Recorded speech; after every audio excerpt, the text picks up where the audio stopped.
You are very, very welcome back to A main number 2 of the four-wheel drive category from round 3 of the EOS. This is the last event in the 2022-2023 season, so championship trophies will go out today. A final drivers just doing their warm-up laps, and if you tuned into A final number 1, you will have noticed that on the final you just had an incident below me here, but you will note that there has been a penalty applied to Marcus Carrup from leg 1, so he was dropped to 7th, promoting Misha Widmeyer and Jorn Newman to 2nd and 3rd respectively. Now, there's been a problem here with Tommy Hull's car. The LiPo has come loose inside of the car.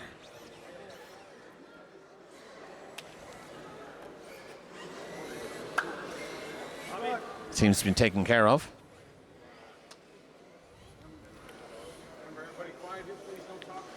You don't want to have a mistake on the outlap. It just can wreck your brain. You sort of psychologically think that the car is somehow damaged, even if it's perfect, and you may not sort of wrangle the best out of it. So just a recap. Michael Orlowski took leg 1. He will need leg 2 now to secure it. Misha Widmeyer is in the game. He's 2nd. Brock Champlin 3rd. He had a bit of a rough time in leg 1. And Marcus Carrup in 4th. Jorn Newman 5th. So here we go.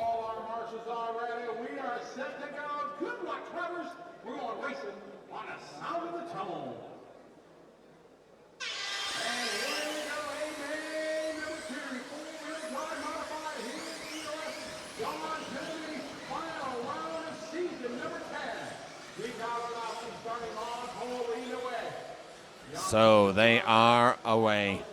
Orlowski, end of lap 1, leads, closely followed by Zalewski, of course, in 2nd, and Champlin in 3rd.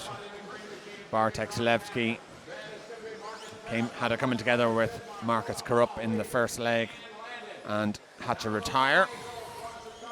But the car looks good now as he just touches the hose, gets away with it. There's been a pile-up at the back involving Misha Widmeyer, and Brock Champlin is over.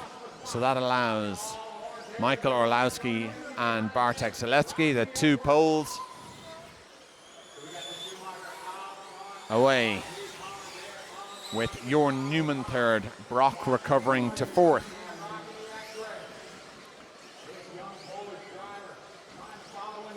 So Jorn is catching, which tells me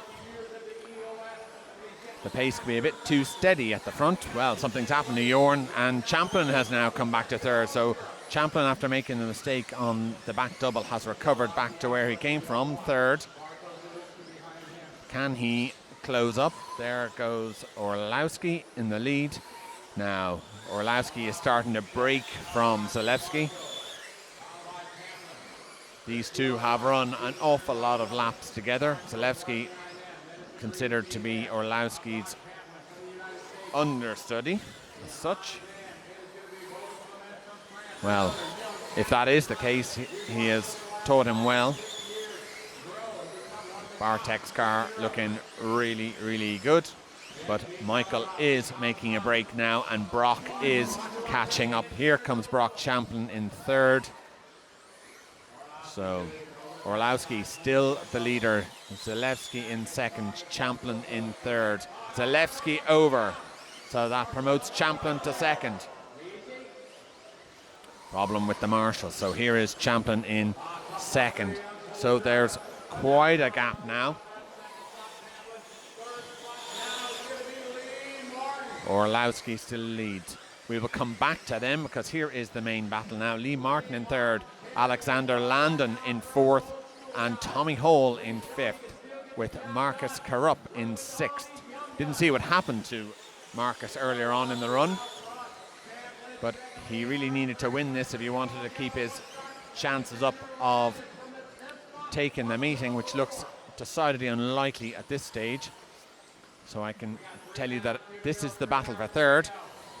It's Lee Martin and Alexander Landon. Orlowski leads and is starting to check out from Brock. Brock is not sticking with him, but there is a good gap before you get back to Lee Martin. It could be as much as 6 or 7 seconds.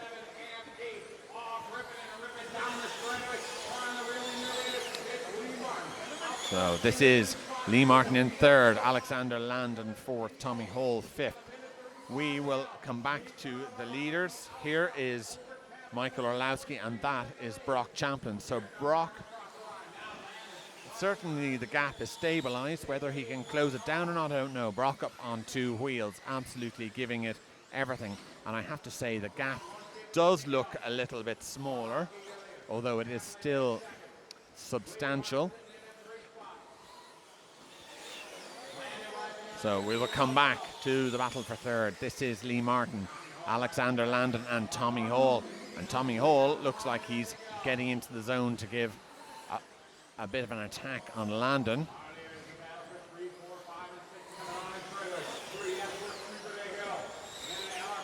At the same time, he has a recovering Zalewski behind him. So that was Lee Martin over. As we were looking at Bartek Zalewski, Lee Martin has had a problem.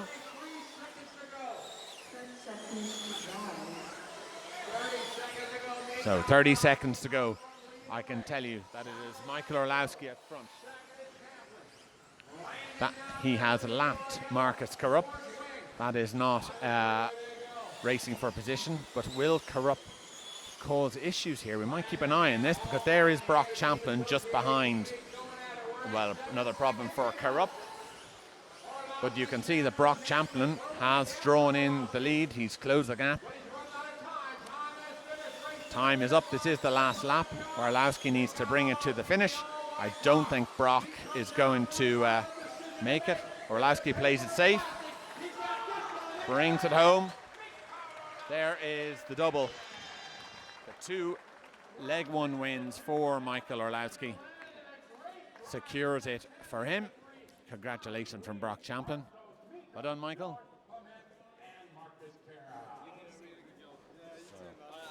We will grab Michael Orlowski for a few words when we get a chance, if we can find Tom. Okay, we'll come back to you. So Michael, another lights to flag victory in A2. Looked pretty good for you out there? Yeah, it was good. Started off really good. I had new tires on. Pushed a bit hard in the beginning. Then there was some crashes in the back, and Bartek was maybe a second behind me, and Brock was also there. Then Bartek had his mistake, and then I just managed the gap to Brock. And at the end, he closed down the gap, but I was just cruising around the last lap, just really slowly, last few corners, make sure I take the win. Yeah, win today and 2 championships for this year, so got to be pretty pleased with your weekend. Yeah, coming here, I knew 2 drive is done already, so 4 drive was the most important, and there was so many guys that could win it. So with only 2 rounds of practice, you never know if we're struggling. Then going to qualifying so quickly, it will be tough. But the car worked really well from the very beginning, and everything just worked out how I wanted it to. In 4 drives, so I'm just really happy to get that double championship this year, and it's my 7th one of EOS. So yeah, I'm really grateful for that. Pretty impressive. Congratulations and well done. Thank you very much. Thank you. Brock, a better A2 than A1. How was that for you out there? I mean, that's the first time I've been able to just drive my car super hard and super comfortable. Obviously, Michael's really quick, and he was super consistent this weekend. I'm kind of frustrated with the mistake I made, because I made the exact same mistake in Q3 this morning, but. Yeah, I mean, overall, I learned a lot about the car that run just driving it. That's the first time, because, I mean, we had 2 practice sessions. You're on a new carpet. There's so much more grip. It's so much different than America. And I haven't had any real time, on the track to just, in practice, you're kind of learning the car. The car's not, perfect. We're changing stuff. But in racing, you don't know just how much that car can take. And I was able to drive it super hard, and it was really good. But take away from it a 2, I learned the car a lot more. It obviously had the speed. And, yeah, going forward, it's really good. I mean, it looked like you were catching Michael towards the end, just not long enough left in the day, I guess. But great learning for next time and for future events. Yeah, hopefully, as I said in an interview prior this weekend, and hopefully I come back. I'm sure I will. But yeah, I learned a ton, and I was catching Mikal, but there wasn't enough time, and I'm sure he was driving cautious. I don't think he was driving cautious the whole time, but I mean, obviously everyone's so close, so there's really not much you can do. But Well, good luck for A3, and hopefully see a Schumacher 1-2 at the end of the day. yeah, that's what we hope for.